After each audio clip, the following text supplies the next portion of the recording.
할렐루야! 오늘도 예배로 나온 여러분들을 주님의 이름으로 환영하고 축복합니다. 스승보다 나은 제자, 훌륭한 스승 밑에 훌륭한 제자가 있다라고 하는 말을 고사성어로 한 말씀이 있습니다. 청출어람이라고 이야기를 합니다. 그런데 청출어람을 가만히 보면은 예로 들자면은 우리가 잘 아는 조훈현 프로구단 바둑 있지 않습니까? 그 사람을 이긴 사람이 그 제자 이창호였습니다. 제자가 스승을 이기는, 제자가 스승보다 더 뛰어난 능력을 가졌던 것을 보면은 비유해서 우리는 청출어람이다 라고 하는 말이 딱 맞을 것 같습니다. 성경에서도 이 제자와 스승의 관계, 스승과 제자의 관계의 이야기가 참 많습니다. 그러니까 사제지간의 이야기가 많이 있습니다. 그렇다면은 우리가 잠깐 알아보았던 청출어람과 같이 스승보다 더 위대한 제자, 스승의 그 위대함과 비슷한 제자들이 많았을까요? 성경을 가만히 읽다 보면은 꼭 그렇지 않다라고 이야기를 합니다. 그러면은 그 이유가 무엇일까요? 어쩌면은 스승만큼의 그 위대함, 비슷하게 갈 수 있고 아니면은 스승보다 더 뛰어날 수 있는 제자가 될 수 있을까를 오늘 한번 우리가 알아보려고 하는데요. 성경에 나오는 대표적인 사제지간의 관계를 이야기할 것 같으면은 모세와 여호수아일 것입니다. 모세는 가나안 땅에 들어가기 직전까지 위대한 이스라엘의 지도자였습니다. 그 다음 후계자가 있어야 하지 않습니까? 가나안 땅에 입성하고 난 이후에 모세의 그 지도력을 이어받은 사람이 여호수아였습니다. 여호수아를 가만히 보면은 다른 특이한 점들도 많았었고 그와 아주 능력이 뛰어난 사람도 아니었습니다. 그런데 어떻게 이 모세 다음에 그 위대한 부계자가 되었을까요? 이 한 사제지간이 있고요. 또 다른 사제지간을 우리가 한번 알아볼 수가 있는데요. 열왕기 상에 보면은 엘리야라는 위대한 선지자가 나옵니다. 선지자 가운데 최고의 선지자라 할 정도로 또 성령을 대표하는 선지자다 할 정도로 엘리야가 있습니다. 이 엘리야의 제자가 엘리사입니다. 스승의 갑절되는 은혜를 주십시오라고 했던 제자가 엘리사였습니다. 이 엘리사의 제자는 누구일까요? 그 다음 후계자가 또 있어야 할 것 아닙니까? 게하시입니다.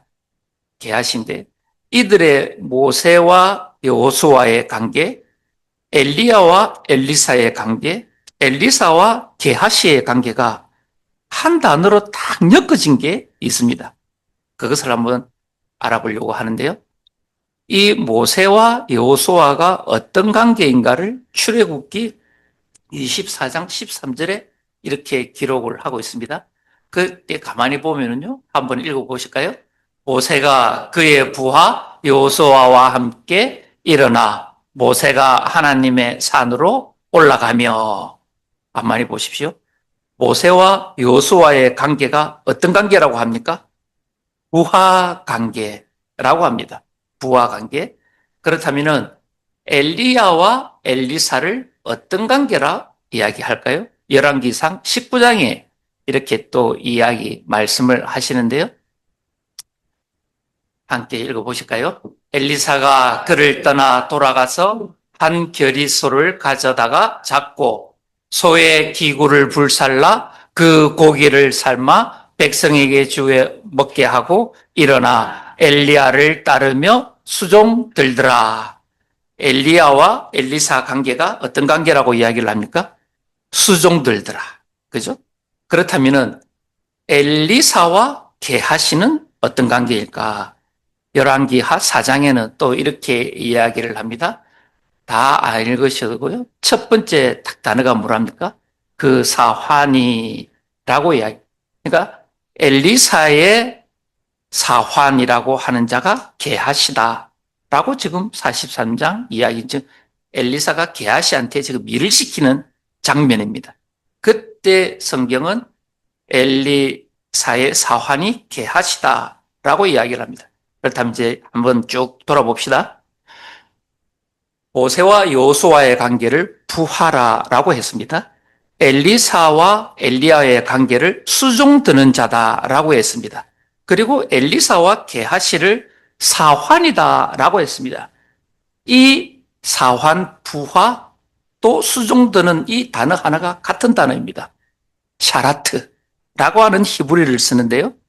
종, 하인, 섬기는 자, 수종드는 자, 부하, 같은 이야기를 한 단어로 쓰고 있는 것입니다.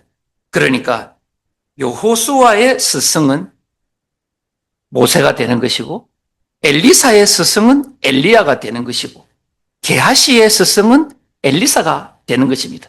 그러니까 엘리사 다음에 이 위대한 스승의 그 선지자의 반열을 이어받을 사람은 게하시가 되는 것입니다. 그런데 가만히 보십시오. 이 둘의 인생의 결말이 어떻게 되었을까요?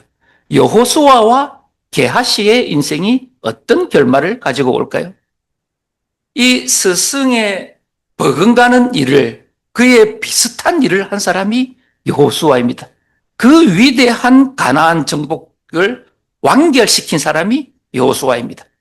그러나 이 게하시, 엘리사의 사환, 섬기는 자 게하시는 그 끝이 탐욕과 거짓말로 문둥병으로 징벌을 받습니다.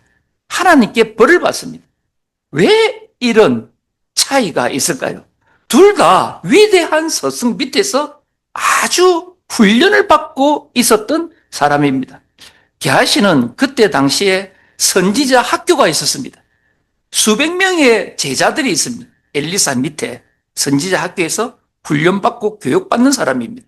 그 중에서도 가장 뛰어난 사람을 이 제자로 삼아서 데리고 다니지 않겠습니까? 그가 게하시다라고 하는 것입니다. 오늘날로 치면은 신학교입니다. 신학교 학생 중에서 가장 뛰어난 사람이 게하시였다라고 하는 것입니다. 근데 이들은 왜 이렇게 달랐을까? 근데 아무리 훌륭한 스승 밑에 좋은 가르침을 받는다 할지라도 한 가지 이들의 운명을 가른 게 하나가 있습니다. 무엇이 이들을 갈랐을까요? 출애굽기 33장에 보면은 이 여호수아의 특별함 한 가지를 이야기를 하고 있습니다. 함께 읽어보실까요? 11절의 말씀입니다. 사람이 자기의 친구와 이야기함 같이 여호와께서는 모세와 대면하여 말씀하시며, 모세는 진으로 돌아오나 눈의 아들 젊은 수종자 여호수아는 회막을 떠나지 아니하니라. 아멘. 보십시오. 광야 가운데 성막을 들고 진을 치면서 이동할 때입니다. 광야에서. 그럼 움직이다가 이동을 하다가 텐트를 치고 광야에서 하룻밤을 지새일 때가 있지 않겠습니까? 그 지새일 때마다, 그 때때마다 진영을 다 텐트를 치고 나면은 모세는 진영, 그러니까 자기 집에 있는 텐트에서 떠나서 회막, 예배드리는 하나님의 집 가운데로 항상 모세가 왔었습니다. 예배를 다 드렸습니다. 그때 예배 드릴 때마다 백성들은 자기 집 텐트 앞에 딱 다서서 모세가 예배를 다 마치고 나오기까지 두 손을 딱 모아서 경건하게 각자의 집에서 예배에 참석을 했습니다. 그러고 난 이후에 예배가 다 마치면 오늘 본문의 말씀과 같이 모세는 하나님과 대면을 다 한 예배를 마치고 진으로 돌아갔다라고 합니다. 집으로 갔다라고 하는 것입니다. 자기 장막으로 갔다. 그런데 눈의 아들 젊은 수종자 여호수아는 어디를 떠나지 않았다고 합니까? 회막을, 하나님의 성전을, 하나님의 집을 떠나지 않았다라고 하는 것입니다. 끝까지 모두가 다 돌아갔다 할지라도 그 집에 홀로 남아서 그 하나님의 임재를 가득히 사모했다, 누렸다, 기뻐했다, 즐거워했다라고 하는 자입니다. 여호수아가 해막에 밤새도록 홀로 남아서 뭐 했겠습니까? 오락하고 놀았겠습니까? 기도하지 않았겠습니까? 그죠? 하나님, 오늘 나 어떻게 살았습니까? 하나님, 나 내일 어떻게 살아야 합니까? 하나님, 오늘 나와 함께 해주셔서 너무 감사했습니다. 하나님, 오늘 나 이런 부족함이 있었습니다. 하나님한테 아뢰입니다. 이런 이야기들 하지 않았겠습니까? 밤에 남아서. 이 습관에 따라 여호수아는 해막을 떠나지 않았다. 진영의 진이 세워질 때마다 이 여호수아는 그 진영 가운데 한복판에 우뚝 서 있는 하나님의 집 성막을 떠나지 않고 머물러 있었다라고 하는 것입니다. 이 하나의 습관이 게하시와는 완전히 다른 인생의 결말을 갖고게 되어지는 것입니다. 게하시는 성경 어디에도 기도하였더라, 스승을 닮아가더라, 말 한마디가 없습니다. 탐욕과 욕망, 자기 본능을 이기지 못하여서 거짓말과 그 스승을 속이는 말로, 또 하나님을 속이는 말로 그 금은 부활을 빼앗았던 자가 이 게하시였습니다. 하나님은 그 게하시를 문둥병으로 징벌을 하셨습니다. 이 작은 습관 하나가 인생을 이렇게 바꾸어 버립니다. 출발은 둘이 같이 했습니다. 종으로, 사환으로, 부하로, 섬기는 자로, 능력 있는 제자로 같이 출발을 하였지만 결과는 이렇게 달라진 것입니다. 오늘 우리가 읽은 본문은 예수님께서 이제 우리가 사순절 기간 동안 예수님께서 걸어가신 발자취 하나하나를 따라가고 있는 중입니다. 그 본문을 따라가다 보니 오늘 본문은 예수님께서 감난산에 가셨다라고 말씀을 하시고 있습니다. 이 사건이 예수님 공생의 기간 중에 아주 큰 전환점을 가지고 오는 사건입니다. 어떤 사건일까요? 이 사건 이후로, 이 본문 이후로 예수님은 이제 자유의 몸이 안 됩니다. 이제 사람들로부터 고발당하고 체포당하고 채찍을 맞고 뺨을 맞고 침뱉음을 당하고 기어이 마지막에는 십자가 지는 일이 이제부터 진행되기 시작을 합니다. 딱 그 직전에 있었던 사건이 오늘 우리가 읽는 본문인 것입니다. 이 사건을 앞두고 주님은 하신 일이 무엇일까요?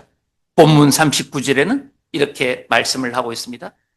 예수께서 나가사 습관을 따라 감난산에 가심에 제자들도 따라갔더니, 아멘. 보십시오. 무엇을 따라 감난산에 갔다고 합니까? 습관. 습관이 무엇입니까? 지속적이고 일관성 있고 반복되는 행동을 습관이다라고 하는 것입니다. 주님이 감난산에 습관적으로 가셨다. 예루살렘으로만 오시기 시작하면은 습관적으로 감난산에 올라가셨다라고 말씀을 하고 있는 것입니다. 다른 성경 본문에는 이 마태나 마가나 여기에서는 감난산이라 하지 않고 겟세마네 동산이라고 번역을 합니다. 감난산은 조금 더 넓은 범위고 그 산, 올리브산 안에 있는 어떤 한 마을을 특정한 곳이 겟세마네다라고 이해를 하시면 되겠습니다. 이 감난산 가운데 겟세마네 동산에서 올라가신, 습관적으로 가신 이유는 무엇일까요? 낮에는 가르치시고 밤에는 감난산에서 기도하였다라고 성경은 우리들에게 가르쳐주고 있습니다. 그러니까 예수님은 아주 습관적으로, 일상적으로, 반복적으로, 지속적으로 낮에는 사람들을 하나님 말씀으로 가르치시고 밤에는 산에 가셔서 쉬시기도 하고 기도하셨다라고 하시는 것입니다. 그렇다면은 오늘 이 기도를 하러 가실 때 이제 내일 되면은 아주 엄청난 사건이 본인에게 닥치기를 아시는 주님이 무슨 기도를 하셨을까요? 아주 명확한 기도를 하십니다. 42절입니다. 무엇이라고 기도를 하실까요? 이르시되 아버지여 만일 아버지의 뜻이거든 이 잔을 내게서 옮기시옵소서. 그러나 내 원대로 마시옵고 아버지의 원대로 되기를 원하나이다 하시니. 아멘. 보십시오. 주님은 그 마음 안에 갈등이 엄청나게 일어나는 것입니다. 지금 누가는 이렇게 간단하게 기록을 했지만 마태는 26장에 더 리얼하게 이 말씀을 주님의 심정을 기록하는데요. 내가 괴로워 죽게 되었다라고 합니다. 무엇 때문에요? 내가 내일 죽기 때문에. 내일부터는 이제 십자가 고난이 따르기 때문에 이 심령이 괴로워 죽을 지경이다. 하나님, 그래서 지금 주님의 기도가 뭡니까? 하나님, 이 잔을 내게서 옮기기를 원합니다. 이 죽음이, 이 고통이 내게서 좀 비켜가기를 원합니다. 하나님, 할 수만 있다면 이 고통이 내게서 비켜가기를 원합니다. 그런데 주님의 기도 마지막이 무엇입니까? 그러나 나의 원대로 하지 마옵시고 아버지의 원대로 하옵소서.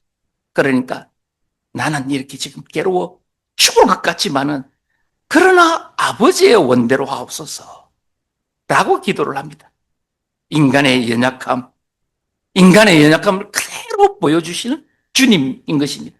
그러니까 주님은 인간의 모습 그대로 이 땅에 오셨다라고 말씀해 주는 것입니다. 이 기도를 어떻게 했을까요? 대충 했을까요? 그냥 형식적으로 했을까요? 아닙니다. 본문은 오늘 우리가 읽은 본문 가운데는 어떻게 말씀을 하고 있을까요? 44절에 보면은 그 땀방울이 피와 같다라고 했습니다. 땀이 피가 맺히도록 할 정도의 기도면은 얼마나 간절한 기도이겠습니까? 그렇다면은 이렇게 기도할 때 그냥 하나님은 내버려 두고 계실까요? 아닙니다. 어떤 일이 일어날까요? 그때의 43절에 이 땀이 피가 되도록 기도하시는 이 기도를 누가 돕고 있습니까? 천사가 하늘로부터 예수께 나타나 힘을 더하더라. 아멘. 오늘 사랑하는 그 인류의 성도 여러분, 땀이 피가 되도록 기도하십니까? 어떤 기도를 하십니까? 우리의 기도를 누가 도우십니까? 성령 하나님이 도우시는 줄 믿습니다. 로마서 8장에는 분명하게 우리가 기도할 때에 누가 돕고 있는가를 말씀하고 있습니다. 로마서 8장 26절 우리가 다 같이 큰 소리를 한번 읽어볼까요? 이와 같이 성령도 우리의 연약함을 도우시나니 우리는 마땅히 기도할 바를 알지 못하나 오직 성령이 말할 수 없는 탄식으로 우리를 위하여 친히 간구하시느니라. 아멘.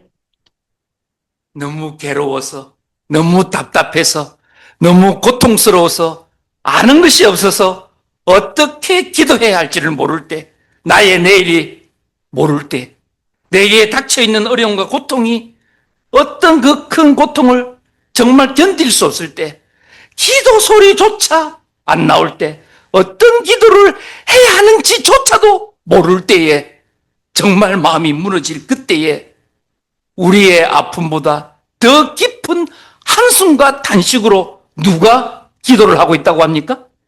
성령 하나님께서요. 할렐루야. 성령 하나님이 차마 우리가 기도하지 못할 그때에 무슨 기도를 해야 하지 조차도 모를 그때에 성령이 우리를 대신해서 하나님께 간구하시는 줄로 믿습니다. 우리보다 더 깊은 탄식으로 기도하심으로 말미암아 오늘 저와 여러분이 이곳에 서 있는 줄 믿습니다. 우리의 기도로 지금 이렇게 서 있는 것이 아니라 나의 행위로 이 자리에 서 있고 신앙을 지키고 있는 것이 아니라 우리의 못나고 연약하고 부족한 가운데 있다 할지라도 그럼에도 불구하고 우리의 그 작은 신음소리, 우리의 그 작은 기도소리, 그 하나를 들으시는 성령 하나님께서 우리보다 더 깊은 한숨과 탄식으로 누구에게 기도하고 있다고요? 하나님께 우리를 대신해 기도하는 성령 하나님이 있으심으로 말미암아 오늘 저와 여러분이 인생의 자락 가운데 이 자리에 서 있는 줄 믿습니다. 항상 감사해야 할 것입니다. 이렇게 천사가 예수님의 기도를 돕고 있다라고 말씀해 주셨습니다. 더 나아가서 오늘 우리의 기도를 성령께서 도우신다라고 했습니다. 주님이 이 기도, 간절한 기도를 겟세마네 동산에 할 때에 혼자 이 기도를 감당하기가 어려워서 부탁을 합니다. 누구에게 부탁했을까요? 제자들.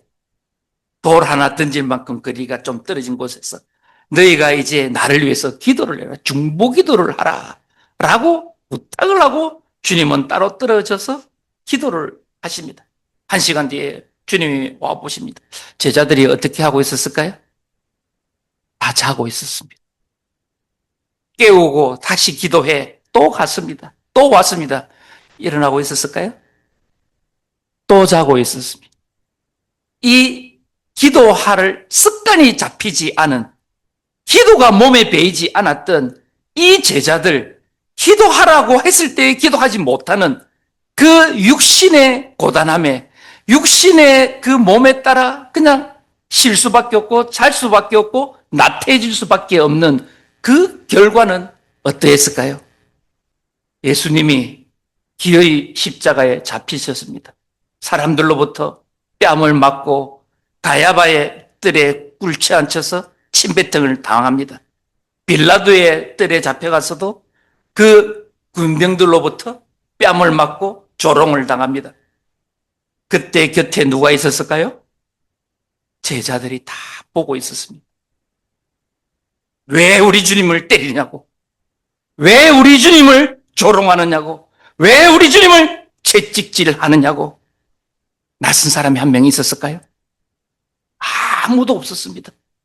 주님이 죽으시는 곳 가운데 내가 대신 죽겠다고 그렇게 다짐하였던 베드로는 어떻게 했습니까? 3번이나 부인했습니다. 나는 모른다. 그가 누군지 모른다. 저주까지 하였던 자가 베드로였습니다. 회개하고 통곡하였다고 성경은 베드로를 기록하고 있지만, 회개하면은 예수님이 그 십자가 밑에 지시기 전에 그 뺨 맞고 조롱당하고 있을 때 베드로가 달려나가야 하지 않습니까? 하지 마라. 때리지 마라. 나의 주님이시다. 하나님의 아들이시다. 해야 하는 것 아닙니까? 통곡하고 끝났습니다. 그 자리에 뛰어가지를 못한 게 누굽니까? 베드로입니다. 11명의 제자 어느 누구도 예수님 채찍 당할 때 나타난 자가 없습니다. 우리 주님 때리지 마라. 하나님이시다. 말한 자가 한 명도 없었습니다. 누가 생각이 듭니까? 게하시. 기도하지 못하였던 게하시. 기도의 습관이 몸에 배이지 못하였던 게하시. 그 게하시와 이 제자 11명이 똑같습니다. 청출어람이 어디에 있습니까 지금? 자기 살기에 급급한 자가 이 제자 11명이었습니다. 이 제자들을 향해서 주님이 어떻게 하셨겠습니까? 그래, 내가 미쳤지. 너희를 제자라고 내가 이때까지 3년이나 데리고 다닌 내가 미쳤지. 그래, 내가 다시 구름 타고 내려올 때 너희들 어떻게 하는가 내가 한번 두고 보자. 이를 갈았겠습니까? 아니. 주님 부활하셔서 그 제자들을 찾아 그리고 말씀하십니다. 아버지가 약속하신 것을 기다리라 라고 하십니다. 아버지가 약속하신 것을 기다리라 하십니다. 그 말을 듣고 제자들이 한 일이 무엇일까요? 그 주님의 약속을 듣고 그제서야 승천하시고 가신 후에야 이 제자들이 한 일이 무엇일까요? 사도행전 1장에는 이렇게 이야기를 하고 있습니다. 한번 같이 읽어볼까요? 여자들과 예수의 어머니 마리아와 예수의 아우들과 더불어 마음을 같이하여 오로지 기도에 힘쓰더라. 아멘. 무엇을 하기 시작했습니까? 기도하기를 시작했습니다. 드디어 제자들이 기도하기 시작했습니다. 어떻게 했습니까? 오직 기도에 열심을 내기를 시작했습니다. 어떤 일이 일어났을까요? 정확하게 이날로부터 열흘 뒤에 오순절날 성령이 임하십니다. 주의 성령이 불과 같이 그들 머리에 임하기를 시작합니다. 할렐루야. 기도 가운데에 있을 때에 성령이 우리들에게 능력 더하여 주시는 줄 믿습니다. 이 성령을 받는 통로가 오늘 무엇이라고 성경은 우리들에게 가르쳐주고 있습니까? 기도다 라고 말씀을 해주고 있습니다. 이 기도로 성령을 받은 자들은 어떻게 변화되었을까요? 가만히 보십시오. 이들은 예수님이 잡혀갔었을 때에 그 가야바의 뜰이나 빌라도의 뜰에서 나는 예수님 몰라. 너가 누구니 나는 도대체 몰라. 왜 그랬을까요? 제사장들이 무서웠습니다. 서기관들이 무서웠습니다. 예수님이 잡혀 저렇게 죽는데 나라는 자는 어떻게 되겠습니까? 그냥 죽음이지요. 예수님보다 더하게 처참하게 두려워서 나서지를 못했습니다. 기도하여서 성령 받고 난 뒤에 이들의 일어난 일들은 무엇일까요? 사도행전 4장에는 또 이렇게 31절에 말씀을 하십니다. 다 같이 한번 읽어보실까요? 빌기를 다함에 모인 곳이 진동하더니 무리가 다 성령이 충만하여 담대히 하나님의 말씀을 전하니라. 아멘. 보십시오. 어디서 지금 전하고 있겠습니까? 예루살렘 성전.